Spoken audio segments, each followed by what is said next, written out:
देश में मानसून ने एक बार फिर रफ्तार पकड़ ली है। गंगा, यमुना और शारदा समेत 11 नदियां उफान पर है। उत्तर प्रदेश के चित्रकूट में मंदाकिनी नदी का जलस्तर भी बढ़ रहा है। इससे उत्तर प्रदेश मध्य प्रदेश को जोड़ने वाला पुल डूब गया है। पानी कॉलोनी और घरों तक जा पहुंचा है। उत्तराखंड के चमोली में भी देर रात से हो रही भारी बारिश के कारण बाजपुर के पास पहाड़ का एक हिस्सा खिसक गया, जिससे बद्रीनाथ हाईवे बंद हो गया है। हिमाचल में 30 जून से 15 अगस्त के बीच मानसून से जुड़ी घटनाओं में 183 लोगों की अब तक मौत हो चुकी है। शनिवार शाम 5 बजे तक राज्य में 103 सड़कें बंद थी। वहीं ओडिशा की यदि बात की जाए तो ओडिशा के केंद्रपाड़ा में एक सरकारी रेजिडेंशियल स्कूल के कैंपस में बाढ़ का पानी घुसने से लगभग 400 छात्र फंस गए। इनमें 150 लड़कियां भी शामिल हैं। वहीं ब्राह्मणी नदी भी खतरे के निशान से ऊपर बह रही है। बच्चों को दूसरे रेजिडेंशियल स्कूल में पहुंचाना शुरू कर दिया गया है। इसके लिए मोटर बोट का इस्तेमाल करना पड़ा। तो आइए जानते हैं देश के अलग अलग हिस्से का मौसम का क्या हाल है। नमस्कार, मैं हूं आकांक्षा और आप देख रहे हैं न्यूज 18 का डिजिटल प्लेटफॉर्म। दिल्ली, जयपुर, भोपाल, लखनऊ, मुंबई और पटना जैसे शहरों में 17 अगस्त को सुबह से ही तेज धूप और भारी नमी यानी कि ह्यूमिडिटी के कारण चिपचिपी गर्मी और पसीना छुड़ाने वाली उमस का सामना करना पड़ सकता है। दूसरी तरफ मौसम की बात की जाए तो पश्चिम बंगाल, उड़ीसा, हिमाचल, उत्तराखंड, उत्तर प्रदेश, झारखंड और बिहार में दोपहर के बाद गरज चमक के साथ मूसलाधार बारिश, बिजली गिरने का अलर्ट जारी किया गया है। मौसम विभाग के अनुसार आने वाले दिनों में देश के मैदानी इलाकों में सुबह से ही तेज धूप खिलेगी। दिल्ली, जयपुर, लखनऊ और भोपाल जैसे मैदानी शहरों में धूप के साथ साथ हवा में नमी का स्तर ज्यादा रहेगा और इस कारण काफी ज्यादा ह्यूमिडिटी आपको फील होगी, यानी कि उमस लोगों को बेहाल कर सकती है। दोपहर की यदि बात की जाए तो उसके बाद भारी गर्मी होगी, पसीने छूटने, भारी अस्वस्थता का भी आपको सामना करना पड़ सकता है। मैदानी क्षेत्रों में तापमान सामान्य से अधिक दर्ज किया जा रहा है और दिन भर लोग चिपचिपी गर्मी से परेशान हो सकते हैं। दरअसल मानसून की ट्रफ लाइन और चक्रवाती परिसंचरण के प्रभाव से देश के कई राज्यों में तेज बारिश, आकाशीय बिजली गिरने और बाढ़ का अलर्ट जारी किया गया है।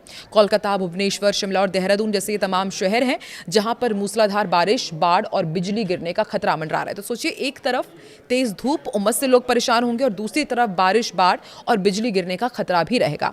गंगे, पश्चिम बंगाल और ओडिशा में भारी से बहुत भारी बारिश के साथ बाढ़ का खतरा बना हुआ है। हिमाचल प्रदेश, उत्तराखंड, जम्मू कश्मीर, झारखंड और उत्तर प्रदेश के विभिन्न हिस्सों में आकाशीय बिजली गिरने और इसके ही साथ तूफानी हवाओं के साथ बारिश का पूर्वाग्रह व्यक्त किया गया, यानी कि अनुमान जताया गया है किस तरह के कंडीशन रह सकते हैं। अब देश के अलग अलग हिस्सों का वेदर अपडेट क्या है, फटाफट आपको वो भी बताते हैं। देखिए, दिल्ली, नोएडा, गाजियाबाद और गुरुग्राम में माना जा रहा है कि सुबह के समय तेज धूप रहेगी और ह्यूमिडिटी से लोग परेशान होंगे। दोपहर और शाम के वक्त गरज चमक के साथ मध्यम से हल्की बारिश की संभावना है और दिन का तापमान जो है वो थोड़ा सा गिरेगा, लेकिन नमी बनी रहेगी।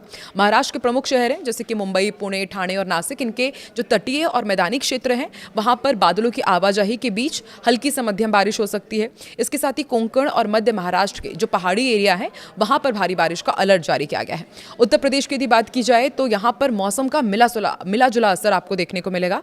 पश्चिम उत्तर प्रदेश के जिलों में सुबह तेज धूप रहेगी, अत्यधिक ह्यूमिडिटी रहेगी। वहीं पूर्वी हिस्से के जिलों में बादल की आवाजाही के साथ बिजली गिरने और मध्यम से भारी बारिश का अलर्ट जारी किया गया है।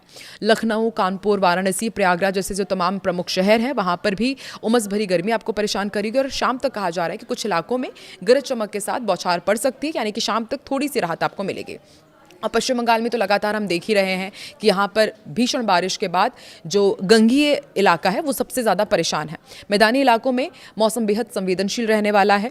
पश्चिम बंगाल में अत्यधिक भारी बारिश और आकाश बिजली गिरने की संभावना जताई गई है, इसकी चेतावनी दी गई है। कोलकाता, हावड़ा, सिलीगुड़ी और दुर्गापुर में बारिश के कारण निचले इलाकों में जलभराव और बाढ़ जैसी स्थिति बन सकती है।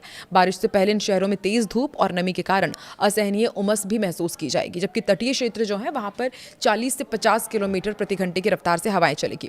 ओडिशा का भी अपडेट आपको देते हैं। ओडिशा में उत्तर पश्चिम बंगाल की खाड़ी में बने निम्न दबाव के क्षेत्र के कारण मूसलाधार बारिश का सिलसिला जारी रहेगा। भुवनेश्वर, कटक, पुरी, संबलपुर में भारी से बहुत भारी बारिश और बाढ़ की आशंका को देखते हुए अलर्ट जारी किया गया है। दिन की शुरुआत में बादलों के बीच हल्की धूप और उमस रहेगी, लेकिन दोपहर बाद गरज चमक के साथ आकाश बिजली गिरने की प्रबल संभावना है।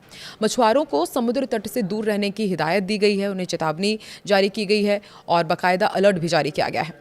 इधर उत्तराखंड की यदि बात की जाए तो यहाँ बारिश और भूस्खलन का दोहरा खतरा बना रहेगा। देहरादून, हरिद्वार, नैनीताल, ऋषिकेश में सुबह से ही धूप निकलने और तापमान में ह्यूमिडिटी बढ़ेगी, लेकिन इसके तुरंत बाद तेज बादलों की गरज के साथ भारी बारिश हो सकती है। पहाड़ी ढलानों पर लैंडस्लाइड और नदी नालों में उफान आने से बाढ़ जैसी स्थिति भी हो सकती है। मौसम विभाग ने संवेदनशील इलाकों में आकाश बिजली से बचाव के लिए सावधानी बरतने की सलाह दी है। हिमाचल प्रदेश के अधिकांश क्षेत्रों में भारी बारिश और बिजली गिरने का पूर्वाभ्यास यहाँ पर जारी किया गया है। शिमला, धर्मशाला, कुल्लू और मंडी में दिन की शुरुआत हल्की धूप और नमी के साथ होगी, जिससे उमस महसूस हो सकती है। दोपहर बाद मौसम में तेजी से बदलाव आएगा और गरज चमक के साथ मूसलाधार बारिश शुरू होने की संभावना है। निचले इलाकों में जलभराव और पहाड़ी रास्तों पर भूस्खलन के कारण यातायात प्रभावित हो सकता है और इसलिए यात्रियों को सावधान रहने की सलाह दी गई है। झारखंड में भी मानसून अब पूरी तरह से मेहरबान होने वाला है। रांची, जमशेदपुर, धनबाद और बोकारो में सुबह के समय तेज धूप के साथ भारी ह्यूमिडिटी लोगों को बेहाल करेगी। हालांकि दोपहर के बाद आसमान में काले बादल छाए रहेंगे और तेज हवाओं के साथ भारी बारिश हो सकती है। राज्य के कई हिस्सों में आकाशीय बिजली गिरने का खतरा बना हुआ है, जिससे खुले मैदानों और खेतों में काम करने वालों को विशेष सावधानी रखने के लिए कहा गया है। आप देश के किस हिस्से में रहते हैं और वहां पर अभी वेदर अपडेट क्या है, कमेंट सेक्शन में जरूर बताएं।